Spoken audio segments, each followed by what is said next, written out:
DH Football Club. Le décrassage.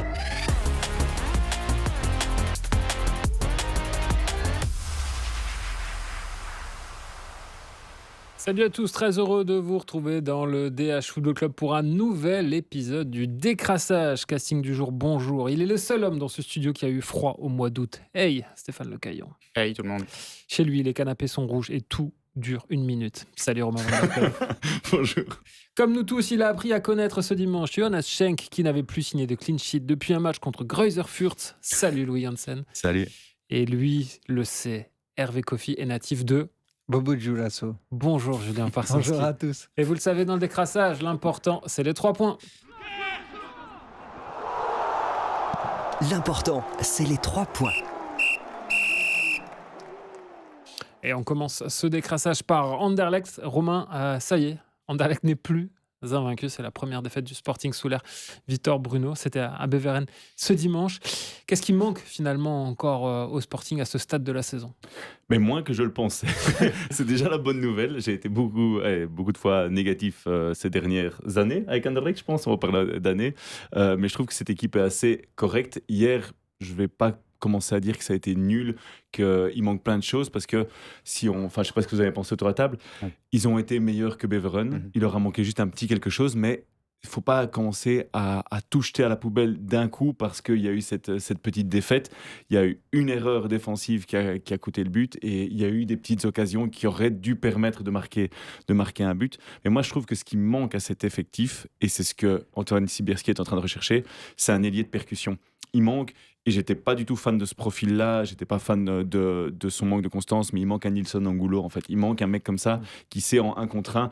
Je vais prendre un meilleur joueur dans ce style-là, même s'il n'a pas fait une bonne Coupe du Monde, mais Jérémy Doku. En fait, c'est ça, c'est un mec que tu peux isoler en 1 contre 1, qui soit face à son adversaire et qui puisse mettre la pagaille dans la défense en attaquant juste l'adversaire en 1 contre 1 et en faisant la différence seul. Et ça, il n'y a pas ce profil parce que quand on voit Antman, qui est à nouveau, on a l'impression que c'est plus un joueur à la Dreyer qui va venir entre les lignes, etc.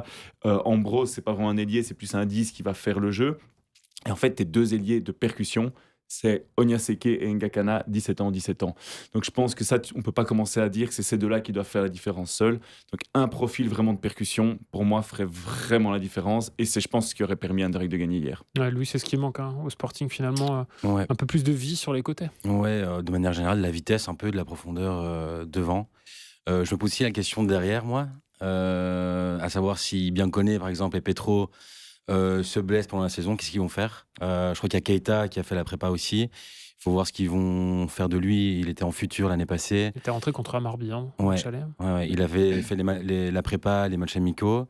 Et je crois qu'ils sont quand même courts dans ce secteur-là. Après, il y a Hey qui est blessé, Sardella aussi. Donc, il faudra voir. Mais je pense que dans l'absolu, ils sont quand même courts à ce niveau-là aussi. Stéphane, tu valides aussi ce constat, finalement, un manque de percussion sur les côtés, mais identifié parce que même avant, il n'y avait que Angulo aussi la saison dernière. Oui, sur c'est ça. Une seule moitié de saison. Ça fait un moment maintenant qu'il n'est plus là. Et moi, même Angulo, je reprends pour le championnat belge. Je peux re-signer pour Anderlecht ou pour quasi toutes les équipes du championnat belge pour avoir un profil comme celui-là. Et c'est sûr que c'est des profils dans ce genre de match, et Anderlecht en rencontrera beaucoup, qui permettent de varier les plaisirs, varier les offensives. Mais je rejoins Romain sur le premier point. Je pense qu'il leur manque pas grand-chose. Des défaites comme ça arrive. Des défaites pas forcément méritées, où le gardien... Alors, il n'a pas sorti d'énormes arrêts, mais il a quand même été parfait. Il est l'homme du match assez 8 arrêts au total, en fait. C'est 8 petits arrêts, mais il y en a 8 quand même. C'est un beau total. Où il frôle le contre son camp, où là, il a vraiment un beau réflexe. À la Neuer. Ces 2 plus belles parades, ce sont celles-là. Oui, voilà. Donc, je veux dire, des matchs comme ça, il faut accepter de les perdre. En tirer des leçons quand même. Peut-être que ce qui manque, ou ce qu'Anderlecht va devoir apprendre, c'est l'enchaînement. Je ne sais pas ce que tu en penses, Romain, mais là, ils enchaînaient 4 matchs en 11 jours. C'est quelque chose qu'ils n'ont plus trop connu et qui va les suivre, on l'espère, en Europa League toute la saison, au moins 8 fois, si pas plus. Ça, c'est un point qui est toujours un point de travail. 100%. Arriver à avoir 110% le dimanche. Moi, je suis 100% d'accord avec toi. Parce que les joueurs ne voulaient pas se plaindre, parce que je pense que c'est un peu le message que fait passer Vitor Bruno. Vitor Bruno, il est très dans le... On l'a vu, il a été relevé ses joueurs qui étaient tombés au sol après la défaite parce qu'il n'accepte pas ça. Il veut des joueurs avec une mentalité exemplaire, des guerriers, etc. Mais tous les joueurs ont envie de dire, les gars, nous on a joué 6 matchs, eux 2, il y a un peu de fatigue qui s'installe, et ça va être vraiment la clé. Et je me pose la question, si Anderlecht est capable de le faire, c'est est-ce qu'Anderlecht va être capable de créer un effectif assez large pour garder de la concurrence et pouvoir faire du turnover par rapport à l'Europa League. Mais est-ce qu'Anderlecht a les moyens et est-ce que ça n'a pas créé des problèmes de vestiaire? On l'a vu, Anderlecht avait un vestiaire qui était beaucoup trop large, mais pas assez qualitatif ces dernières années. Donc il va falloir trouver l'équilibre. Je pense que pour le moment, en tout cas, Antoine Sibierski bosse bien. Je pense qu'il va réussir à mettre les bonnes pièces du puzzle. Mais je suis d'accord, par exemple, quand Louis dit en défense centrale, si tu considères que Sardella est défenseur central parce qu'il y a assez de backs à gauche, à droite, donc tu peux considérer que c'est ton troisième défenseur central. Et je pense on peut l'oublier, mais il manque alors un défenseur central gaucher supplémentaire pour amener justement déjà un peu de turnover, mais aussi si Petros pète, il faut un défenseur central supplémentaire pour pallier une possible blessure. Donc ça va vraiment être la clé, c'est comment Anderlecht va enchaîner, parce qu'avec l'effectif actuel, j'ai peur qu'en fait, on les retrouve cramés en novembre, et on a tendance à oublier, mais il n'y a plus de play-off, il n'y a plus de points divisés par 2, donc toutes ces petites défaites contre Beveren, ça peut faire mal. Bruno en parlait, 62 heures seulement entre les deux rencontres. Il évoquait aussi, Louis et Romain, cette histoire de « je veux jouer le lundi ». Souvenez-vous, il n'y a pas si longtemps, on avait des matchs de Pro League le lundi soir, c'était un pur bonheur. C'est vrai que là-dessus, Anderlecht n'a peut-être pas forcément les armes ou la culture récente pour jouer sur deux tableaux aussi. Oui, mais comme l'a dit Léo Petro, ils veulent jouer l'Europe, à un moment, il faut assumer. Mais c'est clair que ça passe par un effectif assez complet et de la concurrence. Bruges, ils ont 2 bons mecs à chaque poste. C'est ça, en fait, être un grand club. L'Union, c'est pas loin de ça, en fait. C'est un petit peu moins, Steph, tu me diras si je dis une bêtise. Mais prends par exemple ici, Kalaili est parti, tu as Louis Patrice qui rentre dans l'équipe. Tu as à chaque poste des mecs qui peuvent être changés. Ça, il n'y a pas encore spécialement à Anderlecht. Ce sera vraiment, pour moi, une des clés parce que c'est très bien de vouloir jouer l'Europe maintenant, mais le but c'est de la jouer l'année prochaine aussi. Et si c'est pour finir 6e et avoir une belle campagne d'Europa League et dire il n'y a pas d'Europe l'année prochaine, la saison elle sera ratée. Julien. Après, Gand a prouvé là qu'il savait enchaîner. C'est vrai aussi que heureusement qu'il y a eu cette victoire face à la Louvière, parce que sinon on n'était pas loin du 1/6 face à une équipe qui va se battre pour le maintien et un promu. Mais c'est vrai que de manière globale, cette équipe d'Anderlecht, elle est séduisante, je trouve. Et honnêtement, s'il y a un mois, on nous avait dit que les recrues, elles seraient aussi efficaces. Moi, en tout cas, j'avais mes doutes, mais cette charnière centrale, bien évidemment, si physiquement elle reste opérationnelle, c'est du costaud. Même Ambrose, franchement, on pensait, tu avais eu l'article avec Zevlakov, on pensait qu'il était un peu surestimé, mais on voit qu'il a du football dans les jambes, donc c'est quand même plutôt positif. Après, là, c'est vrai que faudra voir aussi comment ils vont gérer le retour du déplacement de Almaty. Heureusement, il n'y a pas de match. Il n'y a pas de match ce week-end. Donc, heureusement, chapeau à la Pro League quand même d'accepter de faire cette journée bail, entre guillemets, d'Anderlecht. Donc, ils auraient pu jouer lundi. Voilà. Mais non, mais imagine maintenant, mais ça, c'est aussi un truc que je ne comprends pas. D'où tu dois aller au Kazakhstan ici en plein mois d'août, moi je trouve que ça restera une aberration d'aller aussi loin. Même, je pense, dans la confédération américaine, tu fais pas des aussi grands déplacements, mais c'est pour te tuer. En fait, s'il y avait un match, je pense que les mecs auraient été sur les rotules. Combien d'heures d'avion d'ailleurs ? Je pense qu'ils en ont 9. 7h30 à l'aller et 8h30 au retour, à cause des vents qui sont favorables dans un sens et pas dans l'autre. Stéphane, il y a d'autres matchs aussi qui sont reportés parce que l'Union ne jouera pas non plus le week-end. Effectivement, il devait jouer contre Saint-Tron, comme Saint-Tron entre en Coupe d'Europe. À ce tour-ci, le match était reporté. Donc l'Union aura 2 semaines pour préparer son match contre Anderlecht, finalement, et se remettre les idées en place. Romain, un petit point mercato avant de terminer ce chapitre Anderlechtois. On le disait, ça bouge notamment offensivement. Oui, il y a plein de noms qui sortent. Je ne vais pas les citer parce qu'en fait, si je les cite maintenant, on enregistre, il est 10h30 du matin, plus ou moins. Et si c'est en ligne à 12h30, tout pourrait avoir changé. Donc, je ne vais pas citer de noms, mais c'est clair qu'ils cherchent encore des renforts. Et il y aura aussi certainement des départs. Hier, sur la feuille de match, il n'y avait pas Huerta, il n'y avait pas Struikens. Il y a des joueurs qui vont encore bouger. Mais c'est clair qu'offensivement et surtout sur les ailes, il y a un renfort qui est cherché. Ouais, ça va beaucoup bouger au niveau du mercato du côté d'Anderlecht. On s'intéresse maintenant au Standard. Ouais, on va se demander finalement ce qui peut manquer encore à ce Standard-là et pourquoi finalement ce manque de maîtrise. Stéphane, contre le Cercle, c'était à la 88e. Là, c'était à la 89e, puis à la 102e minute. Ils ont mené 2-0, ils ont mené 3-1, mais ils se sont fait rejoindre. Oui. C'est facile de dire le lundi qu'on le sentait venir, hélas pour eux, mais il y a un petit côté comme ça, il y a un petit côté déjà vu. Si on met à côté le débat du dernier penalty, peut-être qu'on l'aura après fondé, pas fondé, mais ça ne va pas évidemment parce qu'ils subissent même carrément 4 ou 5 occasions, situations dangereuses malinoises dans les 5 dernières minutes après le 3-2. Je veux dire, ils ont vraiment... C'est pas juste que sur une phase, ils ont craqué, ils ont vraiment pris l'eau. Moi, j'en avais déjà parlé l'année passée. Je trouve qu'il y a vraiment une peur de gagner. On sent une peur de gagner chez eux. On voyait dans cette fin de match que la structure de l'équipe avait un peu disparu, qu'à certains moments, l'équipe se retrouvait coupée en deux. Voilà, bon, c'est Nkada qui perd le ballon, mais à la limite, je ne vais pas le blâmer là-dessus. Il le perd très loin du but, même si ça tombe mal pour lui. Mais on sent qu'il y a quand même là maintenant un blocage psychologique qui les habite. Il faut un coach mental pour les aider à passer ça. Et il n'y a pas un peu de naïveté défensive aussi? Parce que moi, souvent, c'est sur le premier but où tu te demandes comment ces mecs sont alignés, en fait. Tu vois qu'il y a de l'espace, tu te dis, mais comment une défense peut se replier comme ça? Moi, je suis un peu... Parce que j'aime bien ce standard, honnêtement. Je ne sais pas ce que vous avez pensé aussi. C'est séduisant, ça joue bien, c'est très vertical, Oui, c'est très standard, j'aime bien ça. Mais... Si tu paniques à chaque fois dans les 10 dernières minutes... Voilà, c'est ça. On a l'impression, au-delà, il y a le fond et la forme de cette réduction du score juste avant la mi-temps, mais c'est surtout le momentum. Messieurs, j'ai l'impression que ça change tout finalement, ce but. C'est le fameux cliché du troisième but quand une équipe mène de 2 buts. Louis, on est en plein dedans. Ouais, on peut élargir le débat. C'est pas ils savent pas finir leur match, c'est même leur mi-temps. Je pense que ce but-là, donc la réduction du score est important pour Malines, surtout dans une ambiance comme il peut y avoir à Malines. Contre le Cercle aussi, je pense que le but tombe à la 40e minute, plus ou moins. Donc c'est vraiment un problème à la fin des mi-temps. Je pense que ça peut être mental. Physique, je pense pas à ce moment-ci de la saison. Donc, j'espère pas pour eux. ouais. Non, mais c'est vrai que on a l'impression c'est dans leur ADN. Je vous jure que hier, j'étais à Lommel Charleroi. On m'a dit ils gagnent 3-1, il reste un quart d'heure. Je suis pas voyant et j'ai dit ils sont capables de pas le gagner. C'est devenu comme ça et j'imagine que les joueurs doivent le sentir Et aussi. c'est dans les têtes aussi. Donc là, ils ont quand même déjà perdu 4 points en 2 semaines. En étant naïf. Et ouais, il y a un manque de maturité aussi, parce que je ne sais pas si on peut parler de manque d'expérience, mais dans ces moments-là, il faut savoir aussi être un peu filou et gagner du temps. Et là, au final, on voit qu'ils ne parviennent pas, ils parviennent pas à retenir leurs erreurs, en fait. C'est aux joueurs d'expérience là, de prendre les choses en main, de prendre les clés du jeu, de geler le ballon, de gagner du temps, d'être un peu toursiveux, comme on dit à Liège. Voilà, s'il faut... Très toursiveux. Non, mais au-delà du comment, c'est qui finalement?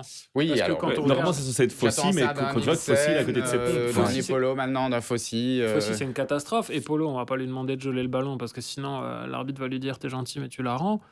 Ça doit être Nielsen. Alors, il n'y en a pas 10, ça c'est sûr. C'est peut-être aussi un constat qui manque à cette équipe où il y a des nouveaux joueurs, on ne peut pas leur demander directement, même s'ils sont plus vieux, d'être des patrons. Mais vraiment, c'est quelque chose qui m'a marqué hier. C'est le nombre de vagues malinoises en fin de match parce que le Standard n'arrivait plus à respirer. Stéphane évoquait Fossi, Mortensen.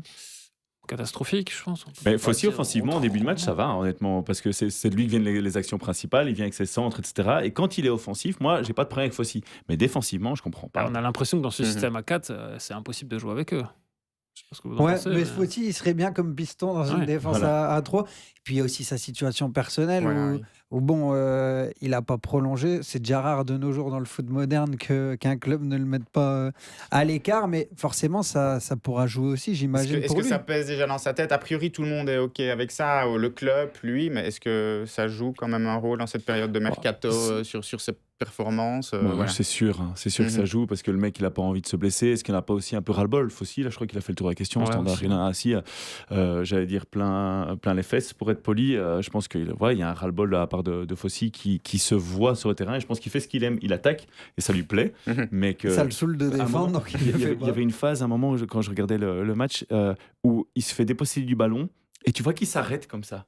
Tu es censé être le capitaine d'une équipe qui est dans l'ADN. C'est quoi le Standard? C'est la bagarre, c'est on lâche rien. Et hop, il s'arrête de jouer. Le mec, il est à 2 mètres de lui et hop, ça fait une occasion. Heureusement, il n'y a pas de but derrière, donc il n'est pas puni, mais ça fait une grosse occasion pour Malines. Ça, c'est pas le Fossi qu'on a connu qui a cette grinta en lui. Mais c'est vrai qu'on t'en parlait, c'est un vieux réflexe parce qu'on a eu quoi? On a eu plus de 16 ans de play-off, mais c'est vrai que 2 matchs nuls, ça vaut maintenant, ça les compte. Mais ça fait déjà 5 buts encaissés aussi. C'est quand même pas mal après 2 journées, quoi. Donc, avec 2 pénaltys, on a parlé de ce qui ne va pas au Standard. Il y a quand même ce qui fonctionne. Tu évoquais, Stéphane, les recrues, que ce soit Trouillet ou Tousgar. C'est plutôt intéressant. Oui, ça a l'air de... Allez, après 2 matchs, ça a l'air d'être des bonnes pioches dans la continuité globalement pour moi de celle de l'année d'avant. Donc voilà, on ne peut pas attendre d'eux, je disais, que ce soit des patrons, mais c'est des joueurs qui, je pense, peuvent amener un plus, techniquement aussi. Peut-être c'est un élément qui manquait, aider Nielsen qui ne peut pas tout faire. Tout seul, mais on reparlera du penalty après, parce que moi j'aimerais bien reparler du penalty. On y arrive. On y arrive justement sur Fosso, parce qu'on évoque les recrues, lui, on va se garder de le juger quand même si c'est une entrée en matière assez cataclysmique avec un premier penalty provoqué avec cette main assez léger. Stéphane, du coup, on va te donner la parole sur les 2 penaltys, parce que finalement, c'est l'application au sens le plus strict de la règle que siffler penalty les 2 fois. Bon, sur celui de Fosso, voilà, et je pense qu'il part la main derrière le corps, mais il la remet devant, donc c'est dur de considérer qu'elle n'est pas volontaire, même si c'est dommage, elle est volontaire. Moi, je suis quand même beaucoup plus embêté sur le deuxième penalty, sur le fond et la forme, parce que finalement, il y a un moment en TV, ils ont vraiment remonté 3-4 fois d'affilée l'action ralentie de derrière le but. C'est impossible de se faire une idée. C'est très dur de se faire une idée. Moi, j'ai quand même l'impression que Epolo touche le ballon, même s'il lui passe entre les mains. Mais ce qui m'embête le plus, c'est presque la forme, l'intervention du VAR. Moi, personnellement, je tiens beaucoup à ce que le VAR intervienne quand il y a une clear error. Il y a 2-3 ans, l'UEFA a essayé de revenir à ça, de dire aussi, on n'est plus là pour surzoomer sur une phase, s'arrêter, dire « Ah oui, il y a un contact, donc on siffle penalty ». On voit, j'ai oublié le nom du joueur de Malines maintenant, qui ne joue que ça, en fait, qui joue le contact avec le ballon, avec Epolo, et le ballon, il sort au 6 mètres, il ne saurait pas être dangereux. J'ai l'impression qu'Epolo touche le ballon. Est-ce qu'il faut vraiment que le VAR intervienne pour appeler l'arbitre ? D'ailleurs, ça a duré très longtemps. Moi, c'est pas le VAR que j'aime, que ce soit le standard, que ce soit pas le standard. J'aime pas quand on intervient à tort et à travers, en tout cas autant que ça. Moi, perso, ça me déplaît. Après, certains peuvent estimer qu'il y a pénalty, je peux l'entendre, mais voilà. C'est un problème plus global. Ouais, pour moi, oui, parce que... non, mais parce que...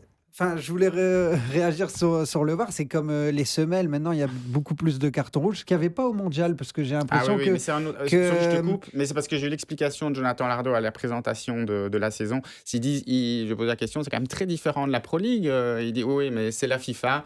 Nous, on suit les lignes UEFA, et c'est vrai que ça peut être perturbant pour les gens, mais c'est une toute autre philosophie. Mais là, c'est le problème aussi des semelles, où forcément, quand on arrête l'image sur la semelle, sur le tibia, on a l'impression qu'il lui écrase le tibia.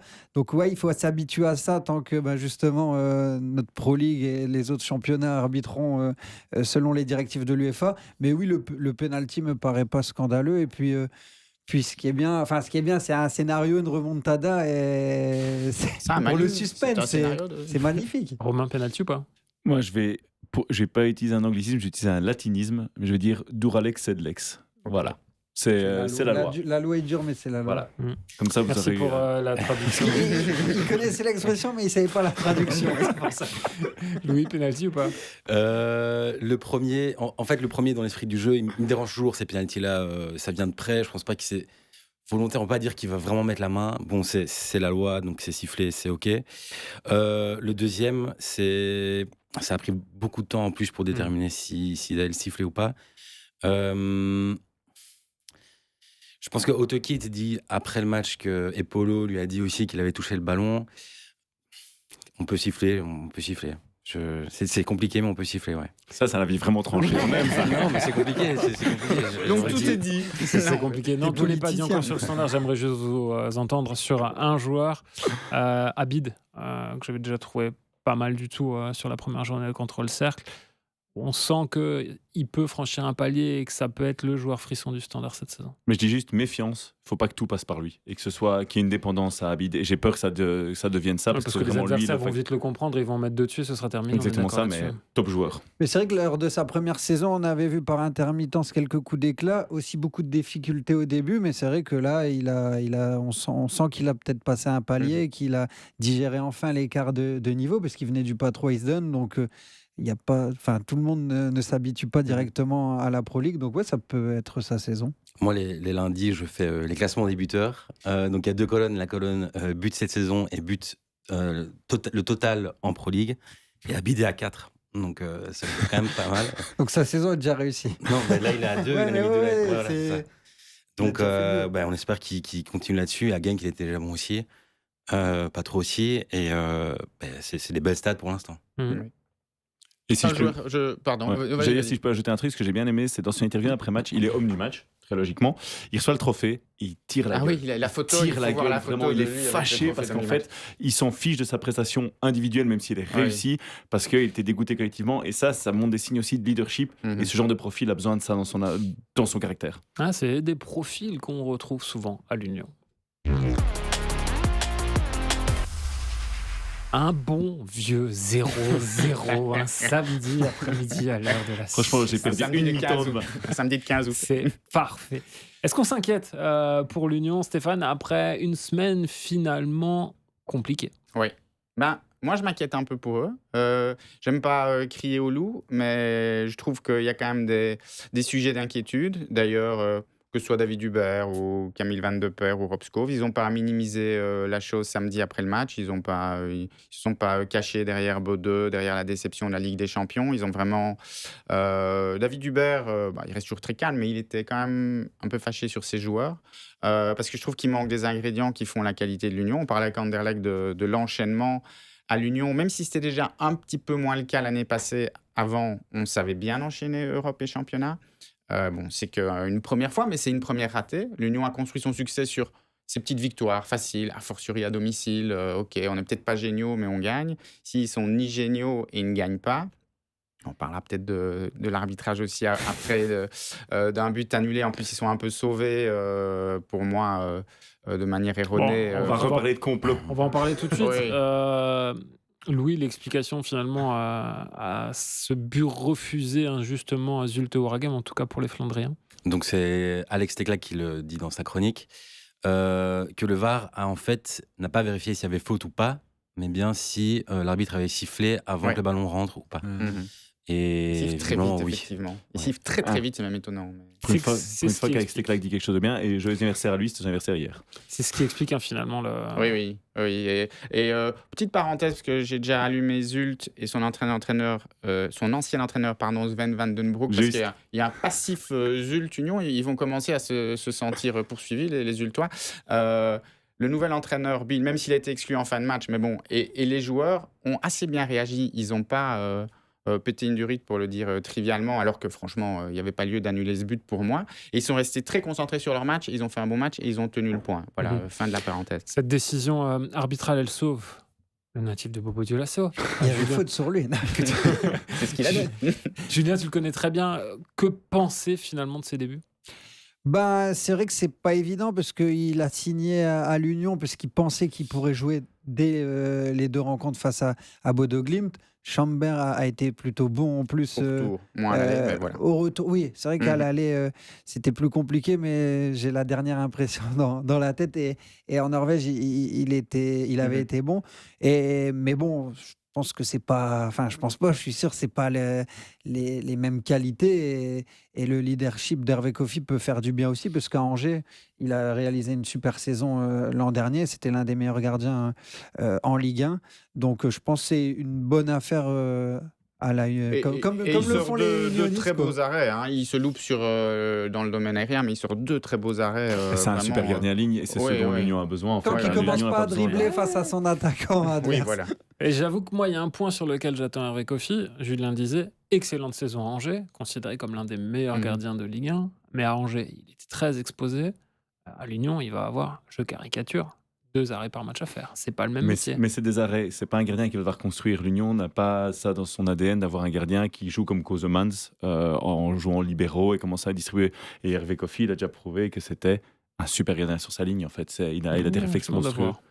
Mais il faut que. Parce que c'est vrai qu'à Charleroi, ses détracteurs lui reprochaient des fois des sautes de concentration. Alors c'est vrai que quand en play-down, il commence à vouloir dribbler l'attaquant adverse, bon, ça donne quelques sueurs froides ou chaudes, barrer la mention inutile. Mais j'ai l'impression qu'il a gagné quand même un peu en maturité. Puis c'est quand même un gardien qui n'est pas tout vieux, mais qui n'est plus tout jeune non plus. Il a Et quel qui âge rentre maintenant dans l'âge de la 28. maturité. Ouais, 29 même, je 29 pense. ans, oui, t'as raison. 29. Ouais, il arrive dans ses meilleures années. Louis, le retour de Kofi en Pro League? Je pense qu'il a fait quand même quelques beaux arrêts Mhm. aussi. Faut voir parce que c'est un profil totalement différent de Skerpen. Donc voir comment ils vont s'habituer. La défense aussi est différente. Offensivement aussi, ça a été assez compliqué pour l'Union. D'ailleurs, j'ai été voir les stats. L'Union avait 68% de possession. Oui. Ils n'ont rien fait avec. Ce qui est rare. Il n'y a qu'une fois depuis qu'ils sont remontés qu'ils ont plus de possession. Oui, en c'est Pro rare League. que l'Union ait autant de possession. Mais je pense qu'on s'inquiète pour rien parce que Moi, je crois pas. en Supercoupe, déjà, on a vu leur résilience à Bruges.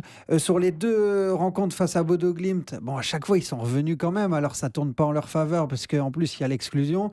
Là, à mon avis, il y avait la déception, peut-être aussi un peu de fatigue. Mais chaque saison, Mais vous nous faites le coup tu et chaque vois, saison, vous finissez Tracasse pas, au minimum 2e. Ouais, Ils vont aller d'accord. chercher un attaquant en D6 C'est ça, arménienne et puis un Le défenseur problème, en c'est que D8 même la clean kazakh. sheet, Et qui est ça la va bonne le faire. nouvelle Et du ça a match, fonctionné. était un peu un trompe-l'œil, Ouais. tu vois. En parlant de Voilà. mercato, on va finir là-dessus. Stéphane, 2 éléments. D'abord, transfert sortant. Anan Khalaili, c'est fait. Il a Oui. signé à Crystal Palace pour un montant record. Record du club, un 24 millions fixe, plus 4 millions de bonus, plus une revente à l'éventuelle plus-value. Ça Donc, les vaut, on va être honnête. Hein. Oui, c'est quand même une belle affaire malgré les problèmes qu'il a connus à l'Inter.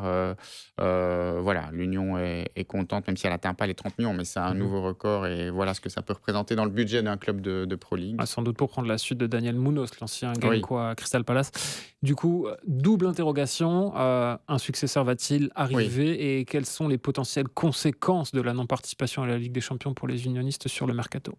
Sur le mercato, en tout cas sur le mercato, dans leurs souhaits, il n'y en a aucune. Après, est-ce que des joueurs comme McAllister, comme David, qui ont quand même fait le tour de la question en Belgique, s'ils avaient un doute, s'ils restaient, vont se dire, bon, c'est en Ligue des Champions, je vais quand même y aller, c'est difficile de l'exclure, surtout s'il y a une offre qui arrive. Mais financièrement, comme il nous le rappelait après le match, le CEO Philippe Bourmans, on le sait bien, les comptes de l'Union sont dans le vert et ils ne comptent pas là-dessus pour un équilibre. Par contre, ça peut être 20 millions d'euros qui auraient fait du bien dans la construction d'un nouveau stade qu'il faudra aller chercher ailleurs. Et c'est pour ça aussi que c'était un peu dur à encaisser pour tout le monde dans le club, à tous les étages, élimination. Et sportivement, ils vont essayer de remplacer Khalaili. Ils ont là une cible, c'est Denzel de Roev, un ancien joueur formé à Bruges qui joue à Brann. Qui lui a priori est ok pour revenir. Oui, ils ont été nous scoutés. Moi j'adore. Un Moi, je joueur, suis mais fan. belge pour le coup, mais Ouais, dans un ouais. pays Et en scandinave, comme D1. ils aiment bien le faire, et en D1. C'est un phénomène. Voilà. Allez, je dis pas que c'est pas en passe de se faire, mais je pense qu'il y a quand même une piste qui pourrait aboutir. Voilà, naturellement, en cette période de mercato, vous ne raterez rien de tous les mouvements. Rendez-vous dans le journal du mercato sur notre site www.dh.be. On se retrouve la semaine prochaine. On parlera notamment du Standard qui affrontera l'Aral. À bientôt, salut. DH Football Club. Le décrassage.